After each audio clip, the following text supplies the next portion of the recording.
ാണ് ഊരാനായിട്ട്. അങ്ങനെ എല്ലാം റിമൂവ് ചെയ്തിട്ടുണ്ട്. അപ്പം ഇങ്ങനെയാണ് ഡ്രസ്സൊക്കെ ഇട്ടിങ്ങനെ ഇരിക്കുകയാണ് കേട്ടോ. അപ്പം നമ്മളുടെ ഊഴം കാത്തിരിക്കുകയാണ്. ഒരുപാട് പേരുണ്ട് കേട്ടോ ചെയ്യാനായിട്ട്.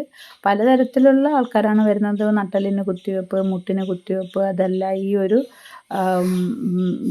ഒരു സർജറി. അപ്പം അങ്ങനത്തെ ചെറിയ ചെറിയ സർജറി കാര്യങ്ങൾക്കകത്ത് ഒരുപാട് പേരോട് വന്ന് ഇരിപ്പുണ്ട് കേട്ടോ. അങ്ങനെ എൻ്റെ ഓപ്പറേഷൻ വെയിറ്റ് ചെയ്ത് ഇതാ നിരഞ്ജന അങ്ങ് ഉറങ്ങിപ്പോയി കേട്ടോ ഗെയ്സ്.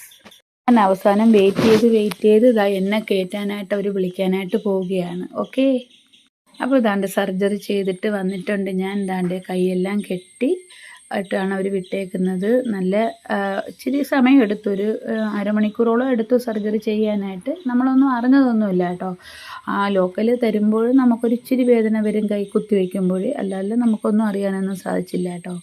അപ്പോഴേക്കും നമ്മുടെ കൈ നമ്മളെ ചുരിദാറിൻ്റെ ഒന്നും കയ്യിലോട്ട് കയറാതായി കേട്ടോ. അങ്ങനെ പിന്നെ എല്ലാവരും അങ്ങനെ തന്നെയായിരുന്നു. ഓരോ നൈറ്റിയൊക്കെ വാങ്ങിച്ചാണ് ഡ്രസ്സ് ചെയ്തത്.